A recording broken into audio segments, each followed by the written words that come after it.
capítulo 2, irmãos,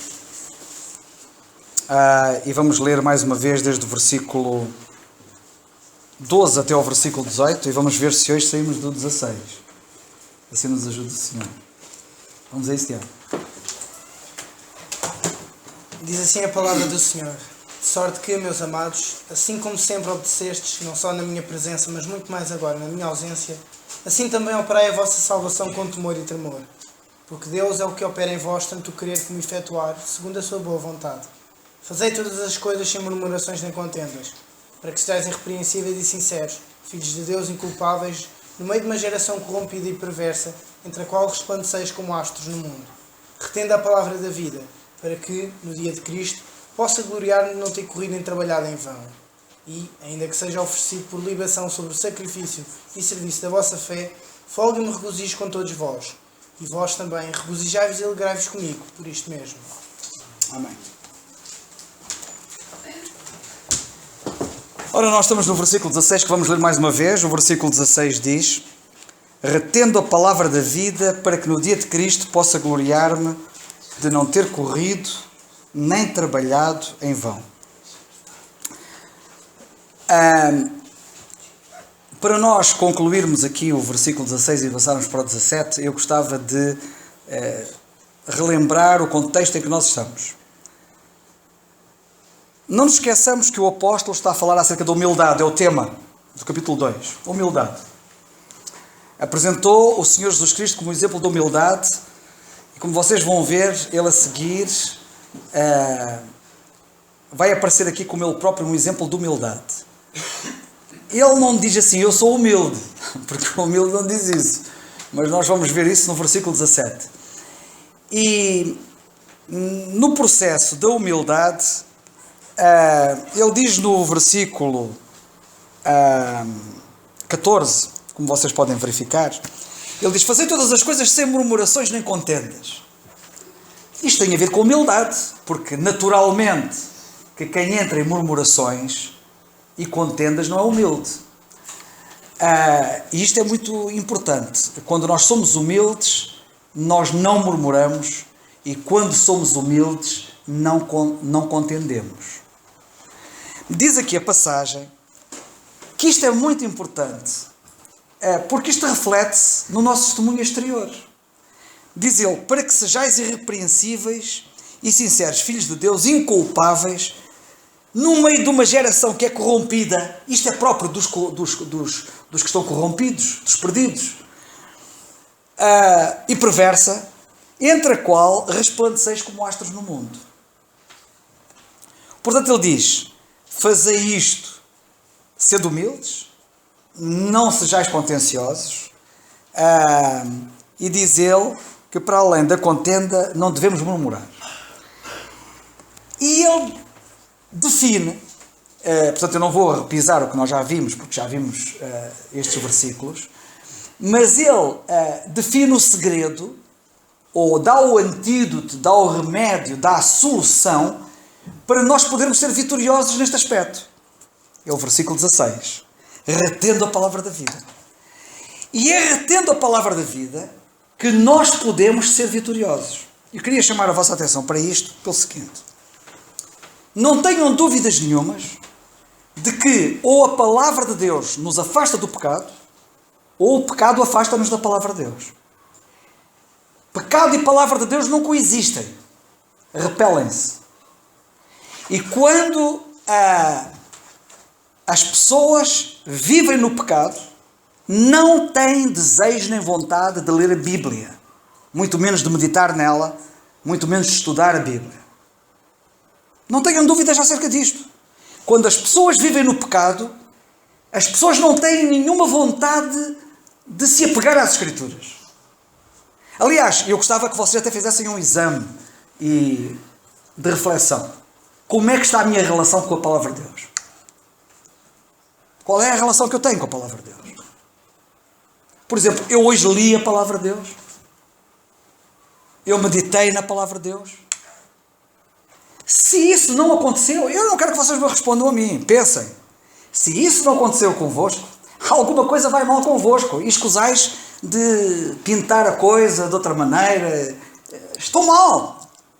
Porque se nós não lemos a Bíblia, se nós não nos relacionamos, se nós não temos paixão pela Bíblia, prazer na palavra de Deus, se não nos relacionamos com ela diariamente, alguma coisa não está bem.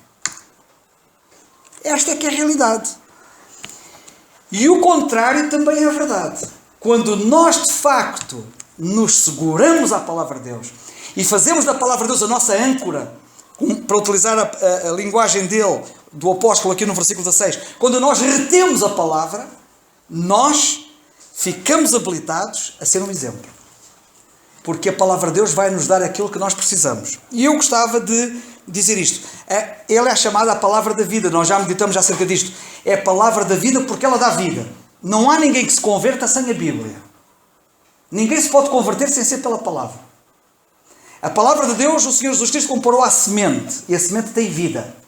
E quando as pessoas recebem esta palavra, a vida que ela tem produz a vida nelas, qual semente que entra na terra, a palavra de Deus que entra no coração, produz vida. E não apenas produz vida para quem é perdido, mas revivifica quem é crente. E nós precisamos continuamente ser reavivados. E é a palavra que faz isso. Este assunto é muito importante e é mais importante do que aquilo que vocês possam imaginar. A palavra de Deus é a chave para tudo na nossa vida. O nosso ministério, o nosso serviço, o nosso andar sem a palavra de Deus é reprovação certa naquele dia no tribunal de Cristo. Que é isto que o apóstolo diz no versículo 16. Ele diz que nós devemos reter a palavra da vida para que no dia de Cristo, que é quando ele arrebatar a igreja, eu possa alegrar-me sobremaneira, que eu quero dizer gloriar-me, de não ter corrido nem trabalhado em vão. E aqui, agora, eu gostava de dizer o seguinte. Primeiro, gostava de dizer algo que eu já tinha aludido anteriormente e que eu vou recordar, que vai haver muita surpresa quando chegarmos ao Tribunal de Cristo. Muita surpresa. E alguma da surpresa vai ser muita atividade que há por aí que vai chumbar no Tribunal de Cristo. Muita corrida. Há gente que corre muito. Para nada. O apóstolo diz que é possível as pessoas correrem em vão. Mas é possível trabalharem em vão. E há muito serviço, muita atividade que não tem valor nenhum. E porquê? Porque não dimana da palavra. A palavra é que é o segredo. Eu já tive a ocasião de dizer que há muita gente que hoje em dia há uma moda, de uma forma geral, nas igrejas, que é o louvor. E toda a gente fala no louvor. E aquela igreja é uma igreja que não louva, ou aquela igreja é uma igreja que louva. Mas o que é isso do louvor? E eu já tive a ocasião de dizer isso. E nós vimos pelas Escrituras que o Senhor Jesus Cristo foi muito claro que o louvor verdadeiro, genuíno, o verdadeiro louvor, é o respeito que a palavra de Deus nos merece. Porque aqueles que não respeitam a palavra de Deus não o louvam. Não venham cá com música. O louvor não é música. Louvor não é emocionalismo. Há muito emocionalismo por aí. E eu até diria mais. Dentro de muitas das coisas que se chama louvor, nós vemos muito sensualismo. São os sentidos a trabalhar. Mas eu quero vos dizer que a adoração a Deus e o louvor a Deus não passa pelos sentidos. Não depende dos sentidos. Mas uma igreja que é uma igreja carnal, que é a igreja do século XXI, em termos gerais, temos que dizer que é uma igreja carnal, é uma igreja tipo Coríntio. Aliás, eu vou dizer uma coisa. A carta aos Coríntios assenta como uma luva à igreja odierna. Toda a gente devia ler a carta aos Coríntios. Porque a história de Corinto está-se a repetir na igreja odierna. E era uma igreja carnal. Era uma igreja sensual. E nós temos que aferir tudo pela palavra de Deus. Portanto, qualquer tipo de atividade que esteja desregulada pela palavra de Deus vai ter chumbo certo no Tribunal de Cristo. E vocês vão ver que há muita coisa que é feita e que não está de acordo com as Escrituras. E, portanto, isto é muito, muito importante. E eu gostava de dizer outra coisa importante, que nós vemos aqui. Isto analisado pela negativa. Analisado pela positiva, nós vemos que Paulo preocupava-se com duas coisas. E que ele esperava alegrar-se sobremaneira quando chegasse ao Tribunal de Cristo. Que é correr e trabalhar. Eu gostava de ler alguns versículos da Bíblia, muito rapidamente, para nós, faz-nos bem. Primeira carta aos Coríntios, capítulo 9. E cá estamos na carta aos Coríntios. Primeira carta aos Coríntios, capítulo 9. E vamos ler 3 versículos. Primeiro aos Coríntios, capítulo 9. E vamos ler 3 versículos. O versículo 24, o versículo 25 e o versículo 26.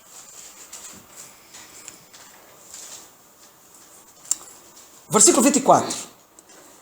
Não sabeis vós que os que correm no estádio, todos na verdade correm, mas um só leva o prémio?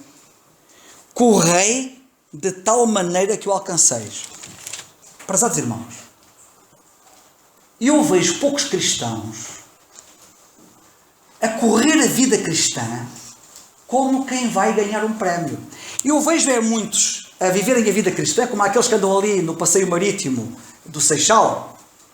Andam para trás, andam para a frente, caminham para trás, caminham para a frente. E quem diz no passeio marítimo do Seixal, diz no passeio marítimo dali da Baixa de Lisboa, que eu vejo-os lá todos os dias, porque eu trabalho ali, e vejo-os por toda a parte. Eu, de norte a sul do país, eu só vejo andar para trás e para a frente.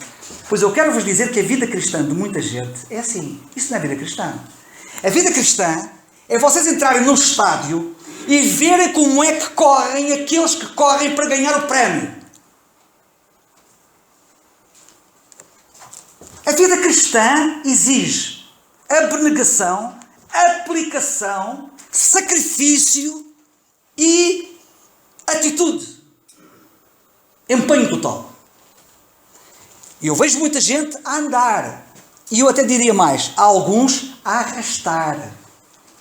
Há muitos cristãos que se arrastam. Há outros que andam. São poucos os que correm como quem vai ganhar o prémio. E isto é muito importante. E então diz o apóstolo, todo aquele, versículo 25, que luta, ele compara a corrida à luta também. Sabem que isto é uma luta. A corrida é uma luta. O que é que vocês pensam? Vocês não imaginam, não sei se vocês já correram. Eu, como já corri, sei. Toda a gente já correu de alguma maneira, mas nunca vocês correram em competição. Eu já corri em competição. E vocês não imaginam a luta que é que uma pessoa trava enquanto corre, quando às vezes é tentado a desistir. Não desisto. Eu vou resistir a esta tentação da desistência. A vida cristã é assim. E há muitos que tentam desistir. Sabem, ele diz aqui que a vida cristã, a corrida, é uma luta. E é uma luta autêntica. Ele diz, o que luta de tudo se abstém. De tudo. E eu, nesta igreja odierna do século XXI, vejo pouca gente a abster-se. Pouca gente a abster-se. A abstinência é uma coisa que não existe nesta igreja do século XXI. As pessoas não se abstêm. Isto é trágico. E ele diz, eles, os que correm no estádio, fazem para alcançar uma coroa corruptível. Nós, porém, uma incorruptível. Vocês já viram a relação que existe entre esta passagem e a passagem que nós estamos a ler? Paulo diz que não queria correr em vão. Ele está empenhado numa corrida, na carta aos Filipenses, no capítulo 1. E depois ele diz, pois assim corro, diz ele no versículo 26, não com uma coisa incerta, assim combato, não como batendo no ar. Uma coisa curiosa. Correr com convicção. Não é como uma coisa incerta. Eu tenho muito receio da falta de convicção que existe em muitos cristãos. Ele diz, não é como uma coisa incerta. Sabem, é uma pessoa ter a convicção de que aquilo que está a fazer é mesmo aquilo. Coisa incerta é a vida com que alguns estão a viver. Aquilo é que é incerto. Eu até, para não dizer que é errado. Não tenho dúvidas que o caminho é este. Não tenho dúvidas que vale a pena deixar tudo e viver para o Senhor assim, com esta determinação, com este objetivo que o apóstolo revelava. E que nós não, a nós, a cada um de nós, não nos deve deixar dúvidas quanto ao caminho e a intensidade e a dedicação que devemos revelar. Assim combato, não como batendo no ar. O apóstolo não queria fazer muito esforço para nada. Não é bater como que está a bater no ar. E não atingir o objetivo. O apóstolo era muito determinado e por isso é que ele dizia: eu não quero chegar lá naquele dia e andei a esforçar-me em vão. E o que eu quero deixar aqui como uma nota muito clara é que o que deve regular o nosso esforço e o que deve regular a nossa atividade em cada pormenor é a palavra de Deus. Para nós não batermos como que no ar, para nós de facto esforçarmos, mas esforçarmos por algo que vale a pena esforçarmos, tem que ser regulados pela palavra de Deus. Versículo 26, pois assim corre não como uma coisa incerta, assim combate não combatendo no ar.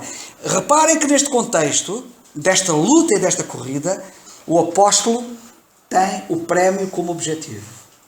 Naquele dia, quando chegarmos ao tribunal de Cristo, os que o fizerem desta maneira vão alcançar o prémio. Mas os que não fizerem, vão descobrir que foi em vão. Foi em vão tudo aquilo que fizeram. Bem, segunda passagem que eu quero também chamar a vossa atenção quanto à corrida está em Hebreus 12, versículo 1, que diz assim: Portanto, também, nós também, pois, que estamos rodeados de uma tão grande nuvem de testemunhas.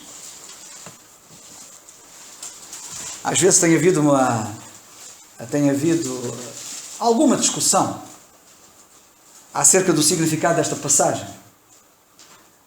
E há algumas pessoas que perguntam se as pessoas que morreram e que já estão no céu, estão-me a referir aos crentes salvos, se eles veem o que se passa aqui na terra, se eles veem a minha vida e a vossa vida, se eles testemunham o que a gente faz.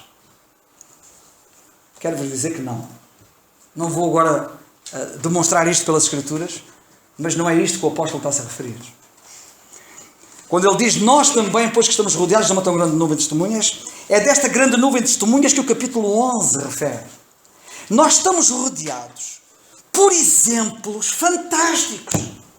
Nós estamos rodeados por homens como Abraão, como Moisés, como David, como tantos heróis da fé que estão aqui nomeados no capítulo 11 da Carta aos Hebreus. E nós que estamos rodeados destes exemplos, não é que eles estejam a olhar para nós a ver o que a gente está a fazer. Nós estamos rodeados destas testemunhas, porque eles deixaram-nos um legado fantástico, um testemunho fantástico. Diz ele: deixemos todo o embaraço.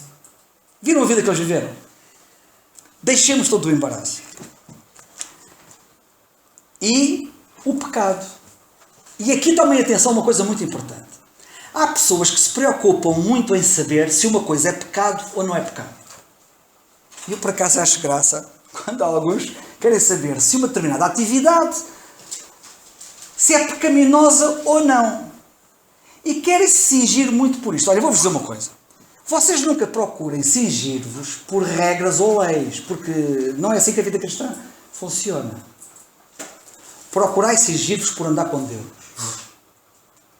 Porque se nós andarmos com Deus, nós sabemos o terreno que vamos pisar. E não precisamos de uma tabuleta.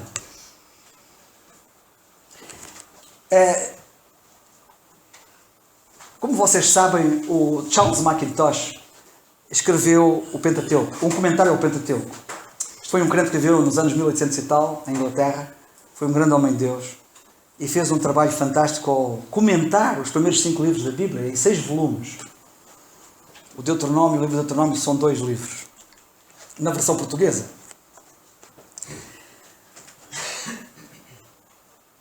E o Mackintosh, a dada altura, ele fala, eu aconselho-vos a todos vocês a lerem o que ele escreveu, porque vão ser abençoados em muita coisa. Mas ele, por exemplo, fala, a dada altura, penso que é no livro de Êxodo, se não estou em erro, que ele, a dada altura, fala sobre o que é do mundo ou não é do mundo. Porque a Bíblia diz, não ameis o mundo nem o que no mundo há. Porque o mundo, o amor do Pai não está nele. E então, esta questão do que é pecaminoso e o que não é pecaminoso, o que é mundano e que Deus não aprova, e o que não é mundano, tem sido um problema para muita gente. E eu achei-lhe graça, porque ele diz assim: Mais ou menos. Ele diz mais ou menos isto. Para resolver a questão, ele diz assim: a Bíblia diz: tudo o que não é do Pai é do mundo. É o que a Bíblia diz. Querem saber o que é mundano ou não? Querem? Estão mesmo interessados em saber? O apóstolo diz assim: tudo o que não é do Pai é do mundo. E depois diz ele assim: por que razão, por outras palavras, é que há diversidade de opiniões entre os crentes? Uns, olhando para a mesma coisa, dizem assim: eu não acho mal nenhum nisso. E outros dizem: não, para mim eu acho mal. Como é que se explica isso? E ele explica. Ele diz que a explicação deve-se ao grau de comunhão que cada um de nós tem com Deus. Quanto maior for a nossa intimidade com Deus, maior será o nosso discernimento daquilo que é mundano ou não. Quanto menor for a nossa intimidade com Deus, menor será o nosso discernimento daquilo que é mundano ou não. Como o grau de comunhão com Deus varia de crente para crente varia o grau de compreensão do que é mundano ou não. Perceberam? Por isso eu disse: vocês não seguem por tabela, porque senão uma tabela, dizem, isto é mundano, aquilo não é. Aquilo é mundano, aquilo não é. Não ponham aí uma tabela a classificar as coisas. Sabe porquê? Vamos imaginar que tinha uma tabela. E vocês não iam fazer uma coisa porque estava escrito que aquilo é mundano. E vice-versa. Acham que isso tem algum valor para Deus? Digam-me cá. Acham que Deus quer isso? Eu quero andar em comunhão com Ele. E na comunhão íntima que eu ando com Ele, eu percebo naturalmente qual é o meu lugar. Porque eu ando em comunhão com Ele. O que Ele quer é a minha comunhão com Ele. Ele não quer um criado. Ele não quer um servo. Ele quer um filho.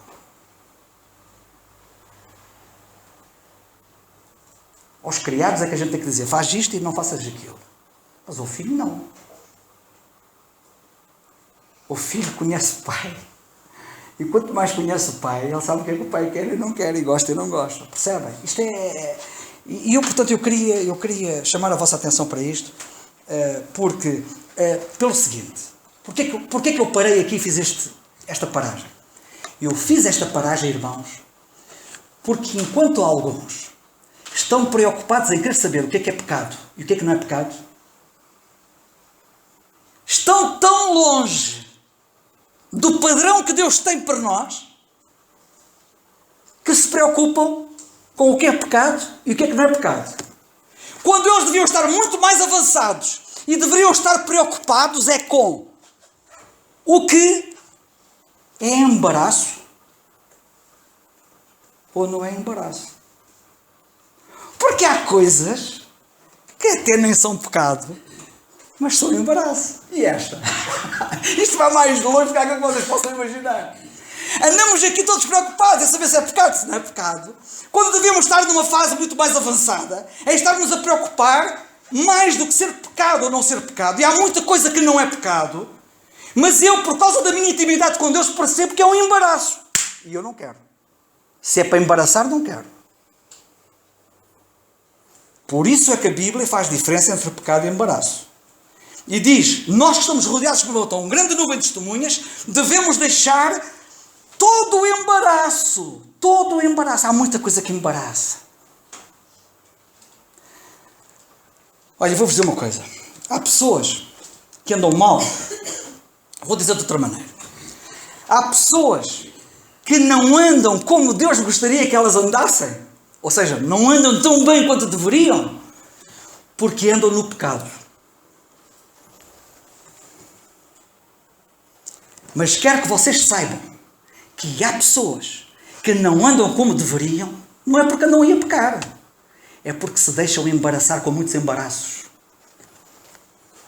A gente olha para a vida delas e não vemos nada de pecaminoso, mas que estão aliados. Cada qual que tira as conclusões que quiser tirar. É isto que a Bíblia ensina. Então diz o apóstolo, nós que estamos rodeados de uma tão grande nuvem de testemunhas, deixemos todo o embaraço e o pecado, que tão de perto nos rodeia. E eu vou-vos dizer uma coisa, olhem que o pecado, apenas há um passo, dizia David, entre mim e o pecado. Um passo. O pecado rodeia muito perto. Muito perto. Eu digo-vos uma coisa, o pecado está-nos a cercar permanentemente. Mas o embaraço também. Há muita coisa a querer nos embaraçar permanentemente. E diz ele, deixem isso. Deixem o pecado. Deixem o embaraço. Porquê? Porque essas coisas impedem que nós corramos. Quem está com embaraços não corre. Porque aquilo embaraça e não deixa correr. Portanto, isto é mais profundo que aquilo que vocês possam imaginar à partida. Porque não basta estarmos livres do pecado, não basta estarmos livres também do embaraço. Vou subir a fasquia.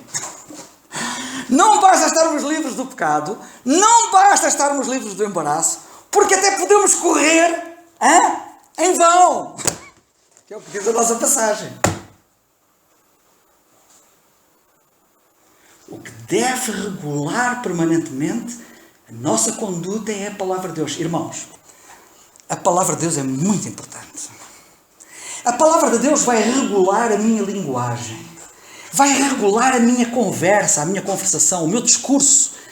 A palavra de Deus vai regular o meu armazém de recursos que me vai permitir, em determinadas situações, a eu ir a esse arsenal e utilizá-lo que nem nenhuma bomba atómica faz. Em muitas situações em que nós nos vamos ver confrontados. A palavra de Deus regula tudo. A palavra de Deus é o elemento que dá o equilíbrio, que dá a força, olha, dá tudo. Lembram-se, olha, eu tenho dificuldade em falar, isto é difícil. O que é verdade acerca da palavra de Deus é a verdade acerca do Senhor Jesus Cristo. Sabem o que é dito acerca do Senhor Jesus Cristo? Ele é tudo. Notem bem, Ele é tudo em todos. É assim a palavra de Deus. É tudo quanto a gente precisa. Para tudo. Para tudo. Que o Senhor nos ajude a percebermos isto.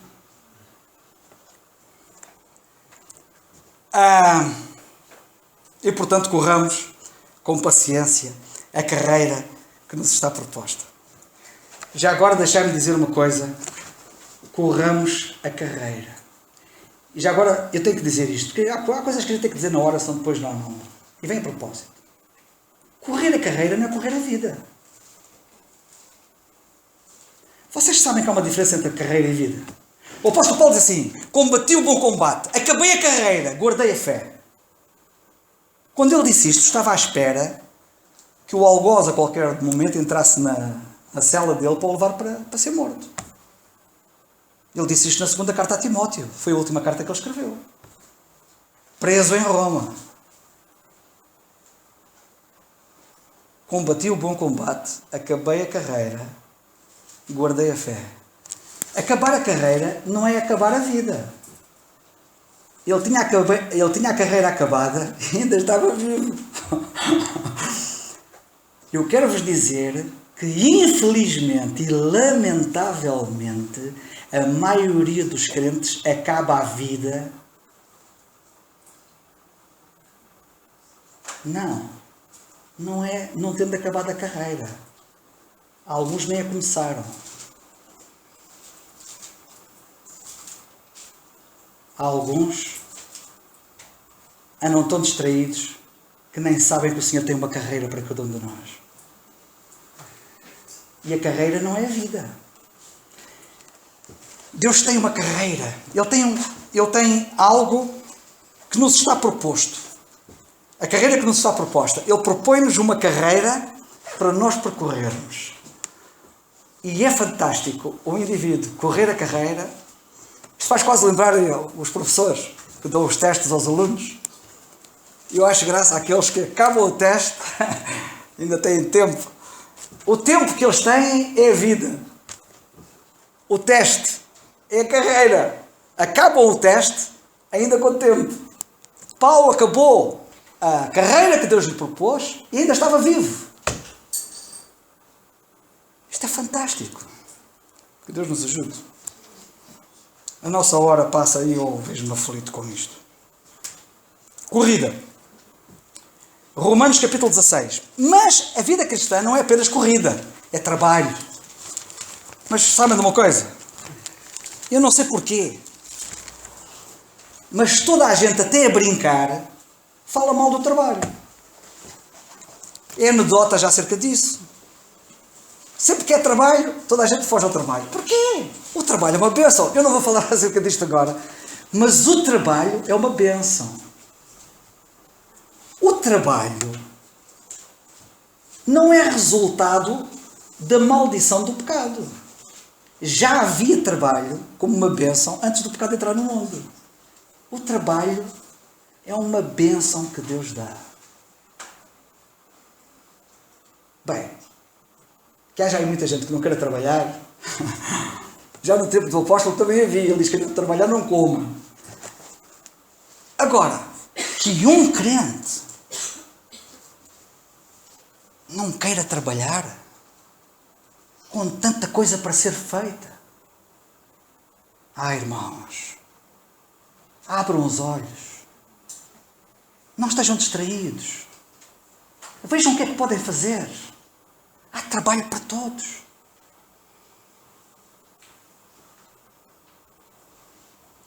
Ou também precisam que o Senhor chegue ao pé de vocês e diga assim: olha, o trabalho que eu tenho para ti hoje é este, assim, assim. Não é preciso isso. Alguns, se calhar, se o Senhor chegasse ao pé deles e diz assim: vai fazer isto, vai fazer isto, vai fazer aquilo. Como escravos, eles iam fazer. Mas como filhos, somos filhos. Romanos, capítulo 16. E eu queria acabar isto hoje. Rapidamente. Temos que ser rápidos.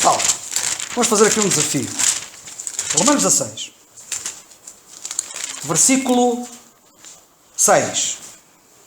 Diz assim o apóstolo: saudai também a igreja que está em sua casa, saudai a Epéneto, meu amado. Perdão, versículo 6. Saudai a Maria, que trabalhou muito por nós.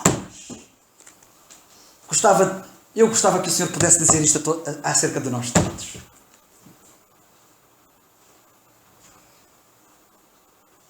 Estamos dispostos a trabalhar, irmãos? O Senhor merece. Alguns notabilizaram. Estamos rodeados por esta nuvem de testemunhas. Como um exemplo, como referências. Maria. Esta é uma das 7 Marias da Bíblia. Agora só por curiosidade. Sabem que a Bíblia fala de 7 Marias. Se eu vos perguntar qual é a primeira, vocês cá não sabem. Alguns sabem. Qual é a primeira? Vá. É Miriam. Pois é. Em hebraico diz-se Miriam. Mas a Miriam hebraica é a Maria. Ela era Maria. É a primeira. A irmã de Moisés. Bem. Depois nós lemos no versículo 12. Saudai a Trifena e a Trifosa, as quais trabalham no Senhor. Saudai a amada Pérsida, a qual muito trabalhou no Senhor. Reparem, nós temos aqui 4 mulheres, num conjunto do universo de muitos homens. Olha que eu não li aqui de nenhum homem trabalhar. Não sei por que será. É um assunto para ser investigado. Não vamos agora analisar o caso. Mas, nesta lista de vários irmãos a quem Paulo saúda, curiosamente, quem trabalhou muito foram 4 mulheres.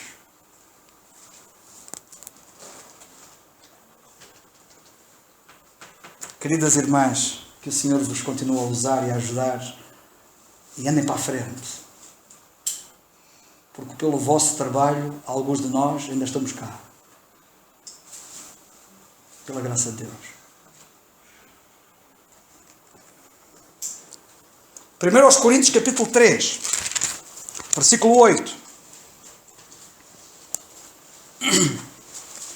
Ora, o que planta, e o que rega são um, mas cada um receberá o seu galardão segundo o seu trabalho.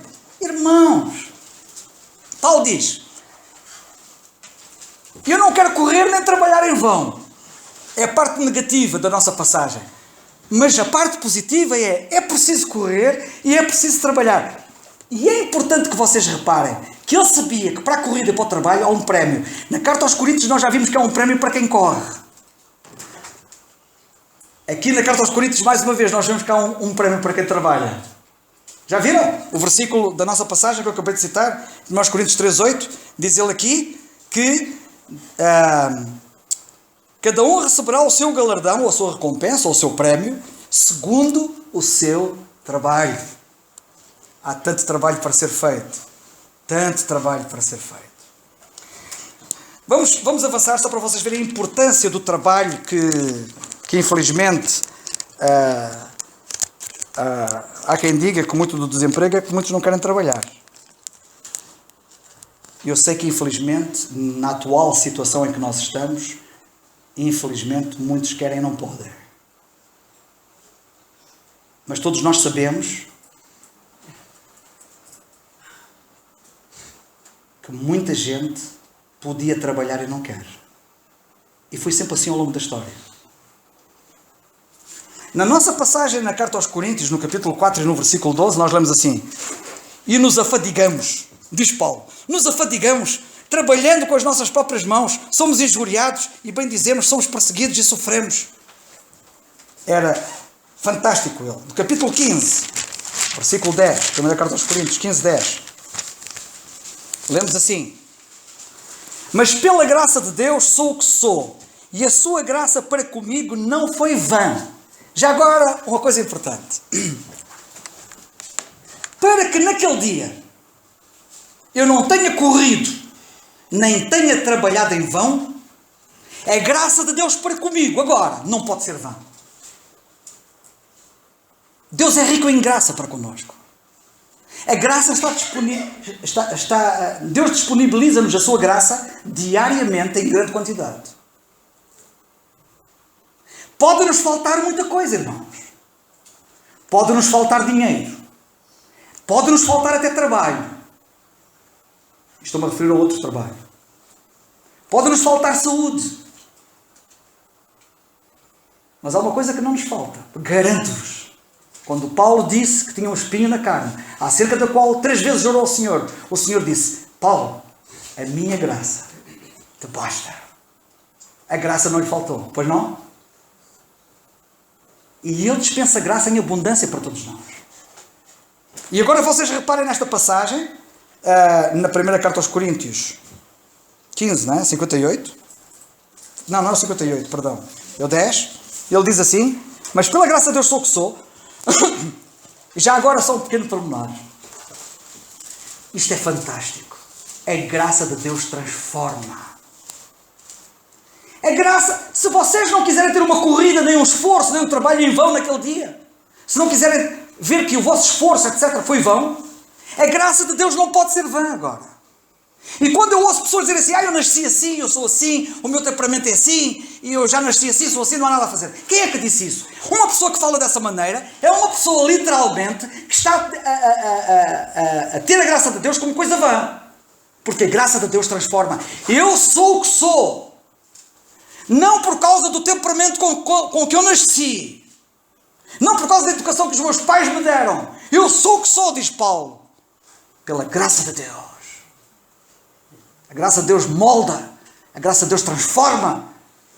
A graça de Deus, diz Paulo a Tito, se há manifestado, trazendo salvação a todos os homens, ensinando-nos a viver neste mundo sóbria, justa e piamente. A graça não apenas salva, a graça ensina a viver de uma forma sóbria, justa e pia. A graça de Deus ensina-nos a viver uma vida piedosa.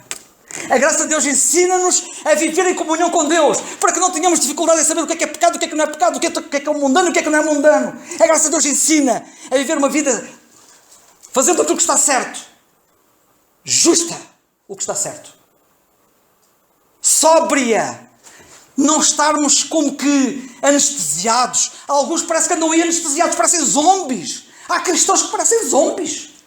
Desculpai esta linguagem assim tão forte, mas é verdade. Há cristãos que parecem zombies. São indivíduos que parecem sonâmbulos. Movem-se, mas andam a dormir. Andam em pé, mas andam a dormir. A sobriedade significa lucidez. A falta de sobriedade é bebedeira. E a bebedeira é resultado de glutonaria. E as pessoas vivem para a glutonaria. Nas suas várias formas e não querem saber de Deus. Nem da palavra de Deus. E não vivem vidas sóbrias. E a graça de Deus quer dar-nos sobriedade, lucidez. Que é o que mais precisamos, é lucidez espiritual. Saber o que está certo. Justa. E piamente.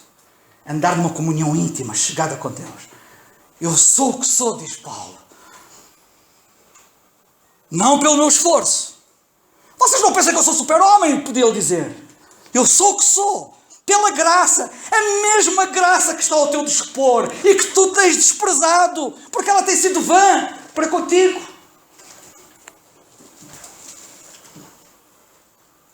Capítulo 15, versículo 58. Desculpem, não acabei. Antes trabalhei muito mais do que todos eles. Sabem o que é que a graça faz numa pessoa? Põe a pessoa a fazer mais do que os outros todos juntos. É impressionante o que a graça de Deus faz. É impressionante. A graça de Deus faz coisas admiráveis. Vocês não desanimem. Se tu já desististe de ser um vencedor ou ser uma vencedora, não desanimes, não desistas. Apropria a graça que está ao teu alcance. E vais ver o que a graça faz em ti, na tua vida. Vais ficar surpreendido tu próprio. Como Paulo, que dá este testemunho tremendo. Trabalhei muito mais do que todos eles. Do que todos. Impressionante. Isto aqui até me arrepio. E depois ele acrescenta assim. Que é para que não haja dúvidas. Todavia não eu. Mas a graça de Deus que está comigo. Irmãos, a mesma graça está connosco. Mas nós não a deixamos operar. Não a deixamos ensinar. Não queremos aprender. Que Deus nos ajude. Versículo 58. Portanto, meus amados irmãos, sede firmes e constantes, sempre abundantes na obra do Senhor, sabendo que o vosso trabalho não é vão no Senhor. Fantástico. Isto vem mesmo a propósito a dizer isto, neste contexto. Portanto, em tom de conclusão, meus amados irmãos, sede firmes e constantes. Firmes nisto, constantes. Não tenham altos e baixos. Sempre abundantes na obra do Senhor. Servindo ao Senhor, sabendo que o vosso trabalho não é vão no Senhor. Irmãos, estamos aqui a falar de coisas vãs. Corrida vã. Trabalho vão. Mas o trabalho feito no Senhor, que é parametrizado pela palavra de Deus, nunca é vão. 16:10. E se for Timóteo, vede que esteja sem temor convosco, porque trabalha na obra do Senhor como eu também. Graças a Deus. O Timóteo percebeu a lição. O Timóteo, que era companheiro de Paulo, podia não ter aprendido. Olhem, ou o indivíduo que andava ao pé de um grande homem de Deus que não aprendeu nada. Era o Geazi. Andou com Eliseu. Era uma desgraça autêntica. Aquele homem não aprendeu nada. Timóteo não era um Geazi. Timóteo aprendeu alguma coisa. Versículo 16. Que também vos sujeiteis aos tais, e a todo aquele que auxilia na obra e trabalha. Irmãos, sabem de uma coisa? Em relação aos irmãos que trabalham, nós devemos nos pôr em sentido. Merecem todo o nosso respeito e consideração. E se vocês quiserem trabalhar, o trabalho que fizerdes vai merecer o respeito e a consideração dos outros crentes. Porque está escrito, e eu cito outra vez, no versículo 16, vos sujeiteis aos tais. Versículo 15, que é para saber quem são os tais. Agora vos rogo, irmãos, sabeis que a família de Estéfanas já é as premissas da Acaia e que se tem dedicado ao ministério dos santos, a servir os santos, que também vos sujeitais aos tais e a todos aqueles que auxilia e a todo aquele que auxilia na obra e trabalha. Nós não nos devemos sujeitar a quem tem títulos. Na cristandade está muitos títulos. E olha, agora quer ver quem quer ter o título mais pomposo e mais sonante. Alguns apóstolos já não chega. Alguns já usam o título de apóstolos. Sou apóstolo lá e a apóstola e não sei o quê. Ainda não apareceu ninguém a dizer que é papa. Mas não deve faltar muito. Nós devemos nos sujeitar a quem trabalha, não a quem tem títulos. Aliás, o título está divorciado do que a Bíblia ensina. Na Bíblia não há títulos. Os dons que Deus deu à igreja não são títulos. Eu já falei nisto em outras alturas. Não são títulos honoríficos. Já Jó no tempo dele dizia: não usarei lisonjas para com o homem. Chamarei a cada um pelo seu próprio nome. De outra forma, o meu Criador me levaria. Como perdoem aqueles que pensam que querem ser tratados por títulos. Da minha parte, podem ficar sentados que eu nunca os chamarei por título nenhum.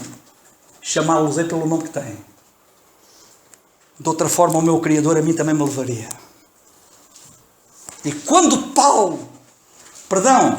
Pedro escreve na segunda epístola, capítulo 3, versículo 15 e 16, quando escreve acerca de Paulo, disse o nosso amado irmão Paulo.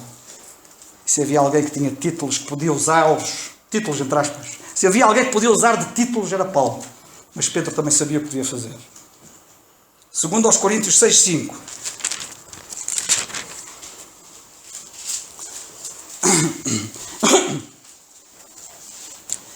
Irmãos, nós precisamos disto.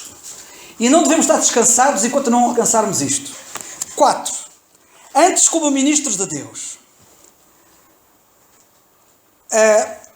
Vamos ler até o versículo 3. Não dando nós escândalo em coisa alguma, para que o nosso ministério não seja censurado. O nosso ministério. E ele diz: eu não quero que o nosso ministério seja censurado. Antes, em vez de censurado, eu quero que seja recomendado. Como ministros de Deus, tornando-nos recomendáveis em tudo. Na muita paciência. Irmãos, vocês são impacientes. A graça transforma-nos e torna-nos impacientes. Nas aflições, a minha graça te basta. Nas necessidades, nas angústias, nos açoites, nas prisões, nos tumultos, nos trabalhos, recomendáveis em tudo, nos trabalhos também, nas vigílias, nos jejuns, etc. Capítulo 11. Já agora, não vou deixar ficar este bocadinho. Ainda não é hoje que vamos ao versículo seguinte, mas para a próxima é mesmo, se Deus quiser. Só se o Senhor me tiver levado antes. Versículo 25. Lemos assim, capítulo 11, como eu disse o 25, não é o 25, perdão, é o versículo 23, que diz assim: são ministros de Cristo? Falo como fora de mim, eu ainda mais, em trabalhos, muito mais. Versículo 27, em viagens, muitas vezes, em perigos de rios, em perigos salteadores, em perigos dos da minha nação, em perigos dos gentios, em perigos na cidade, em perigos no deserto, em perigos no mar, em perigos entre os falsos irmãos. Eu estava a ler o 26, eu peço perdão. É o 27 que diz: em trabalhos e fadiga, em vigílias, muitas vezes, em trabalhos.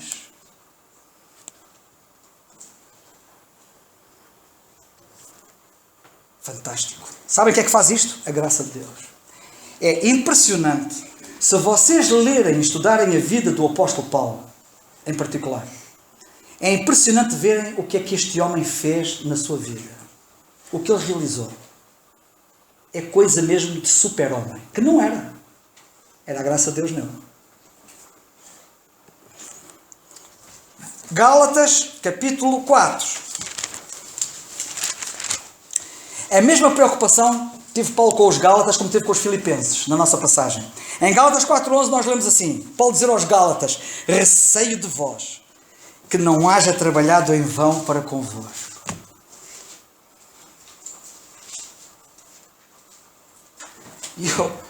E eu perdoe-me a minha ousadia, a minha envergonhada ousadia.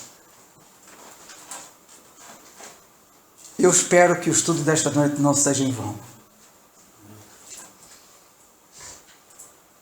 Espero. E oro.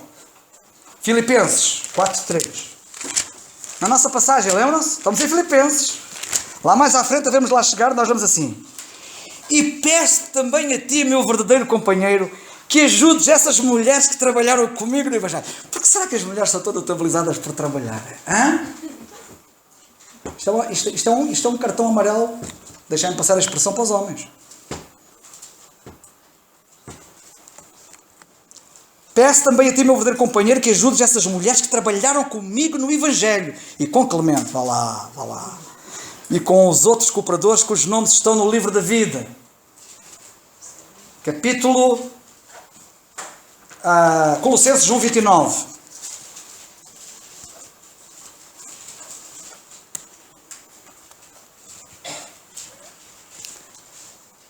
E para isto também trabalho. Diz ele. É melhor lermos o 28, que é para verem para que é que ele trabalhava. Que isto é fantástico. Ele diz assim: a quem anunciamos admoestando a todo o homem e ensinando todo o homem em toda a sabedoria. Ele era fantástico. Ele preocupava-se em ensinar tudo àqueles que o ouviam. Com toda a sabedoria. Ensinar tudo, detalhes, pormenores. E diz ele: para quê? Para que apresentemos todo o homem perfeito em Jesus Cristo. O objetivo dele era que o resultado do serviço dele, do ministério dele em relação aos crentes, fosse que eles fossem afetados de tal maneira que quando chegassem àquele dia, ao tal dia, eles fossem apresentados perfeitos em Jesus Cristo, completos. E depois diz ele assim: e para isto também trabalho. Vocês não pensem que isto nasce assim. Isto é preciso trabalho, é preciso empenho, trabalho. Combatendo segundo a sua eficácia que obra em mim poderosamente. Lembra-se da luta? Corrida e trabalho. Luta. Diz ele: segundo o meu esforço, a sua eficácia. Irmãos, é uma coisa fantástica, que eu espero que vocês percebam isto urgentemente. Nós não tivemos que fazer nada para sermos salvos. Certo? Acho que essa mensagem é fácil de entender e todos percebem mais ou menos. Espero que se houver aqui alguém que ainda não entendeu isto, que entenda isto. Que não se pode salvar por si próprio. Mas depende exclusivamente da ação do Senhor. Mas há uma outra coisa muito importante. A vida cristã, o que nós fazemos depois como crentes, depende também do Senhor. Não depende de nós. Esta é a razão porque nenhum de nós se pode gloriar. Porque tudo o que é feito foi por obra dele. Foi a sua eficácia. Foi a sua graça. É tudo ele. Tudo ele. É ele. E não nós. Não eu, diz Paulo, mas a sua graça em mim. E portanto, esta passagem também é muito importante. Outra passagem, rapidamente. Primeiro aos Colossenses 1:3. Lembrando-nos sem cessar. Aqui temos uma igreja. Temos uma igreja que é recomendável nisto. E esta igreja devemos todos atentar para ela, porque nisto ela é recomendável. É a igreja de Tessalónica. Lembrando-nos sem cessar da obra da vossa fé, do trabalho de amor e da paciência e da esperança em nosso Senhor Jesus Cristo, diante do nosso Deus e Pai. Trabalho de amor. E eu já, há algum tempo, penso que já há bastante tempo, que já percebi que o amor gera trabalho. É assim em todas as áreas da vida. E o apóstolo Paulo dizia assim: o amor de Cristo me constrange. Era trabalho de amor desta igreja. O amor opera. Aliás, é Paulo que escreve aos Gálatas, se não estou em erro, que ele tem esta expressão: a fé que opera, a fé opera. A fé opera por amor. Estamos a terminar. Capítulo 3, versículo 5. Portanto, não podendo eu também esperar mais, mandei-o saber da vossa fé, temendo que o tentador vos tentasse e o nosso trabalho viesse a ser vão, viesse a ser inútil. Ele andava sempre preocupado com o trabalho ser vão ou ser inútil. Preocupado sempre, com todos os sensores ligados, vendo os perigos, vendo as ameaças e tudo fazendo para que isso não acontecesse. O diabo está mais empenhado do que ninguém em neutralizar a obra que o Senhor quer fazer. E nós devemos estar empenhados em fazer essa obra e em vigiarmos para impedir ações astutas dele que neutralizem essa obra que o Senhor quer fazer. 5:12. E rogamos-vos, irmãos, que reconheçais os que trabalham entre vós e que presidem sobre vós no Senhor e vos admoestam. Isto confirma aquilo que eu disse há pouco. Os que trabalham devem ser reconhecidos, estimados, amados, e devemos nos sujeitar a eles. Versículo 13. Os tenhais em grande estima e amor por causa da sua obra. E depois ele diz: tendo paz entre vós. Alguns querem fazer guerra. Alguns querem títulos e querem lugares de destaque. Querem ter um nome, querem ter, sei lá, um cargo que lhes dê prestígio. Eu sei lá o que é que eles querem. Querem tudo menos trabalhar. Que Deus nos ajude. 1 Timóteo 4:10. Estamos mesmo a chegar ao fim. Penúltimo versículo. 4:10. Porque para isto trabalhamos e lutamos, pois esperamos no Deus vivo, que é Salvador de todos os homens, principalmente dos fiéis. Trabalhamos e lutamos. Cá está a luta e o trabalho, a corrida e o trabalho. Lutamos e trabalhamos. Porquê, diz ele, para isto trabalhamos e lutamos, pois esperamos no Deus vivo. Irmãos, vocês estão à espera de quê? Eu às vezes já pergunto, apetece perguntar a alguns: olha, estás à espera de quê? Explica-me lá, tu vives como vives, não interessa. Estás à espera de quê? E de repente, ei, chegou a tua hora, anda. Senhor, então, mas eu estavas à espera de quê? Tiveste o teu tempo, tiveste a tua oportunidade, dei-te a minha graça, o que é que tu fizeste com isso? Por último, 5:17. Os presbíteros que governam bem sejam estimados por dignos de duplicada honra, principalmente os que trabalham na palavra e na doutrina. Não é que os outros não trabalhassem, mas estes que trabalham na palavra e na doutrina, duplicada honra. Ouviram bem o que está ali escrito? Os que trabalham na palavra e na doutrina, duplicada honra. Muito sério. Sabem porquê? Sabem porquê que o trabalho na palavra e na doutrina supera o outro trabalho? Que há muitos outros trabalhos que têm que ser feitos. Porque a palavra e a doutrina é que regula tudo para que tudo ande bem como deve andar. Se aquilo falha, é o descalabro geral. Daí a importância dos que trabalham na palavra e na doutrina. Irmãos, ficamos por aqui. Eu espero que o Senhor nos ajude. Na nossa passagem de Filipenses, capítulo... Mas eu achei que era da vontade de Deus, sabem? Achei que era da vontade de Deus. E eu orei ao Senhor e falei com Ele. Disse: Senhor, o que é que eu vou dizer àqueles irmãos hoje, naquela passagem que nós estamos? E achei que devia fazer uma retrospectiva rápida sobre o trabalho e sobre a corrida da fé. E na nossa passagem, no versículo 2:16, lemos: retendo a palavra da vida, para que no dia de Cristo possa gloriar-me de não ter corrido, nem trabalhado em vão. Para a semana, se Deus quiser, vamos entrar no versículo 17, que diz, passo a citar, agora entramos mesmo, é só para a gente entrar, que é para depois a gente, já estamos lá dentro. E ainda que seja oferecido por libação sobre o sacrifício e serviço da vossa fé, folgo e me regozijo com todos vós. O que será que ele quer dizer com isto? Ser oferecido por libação sobre o sacrifício da fé daqueles crentes. Para a semana, se Deus quiser, vamos continuar. E vamos estudar isto, assim nos ajuda o Senhor, está bem? Vamos ficar por aqui.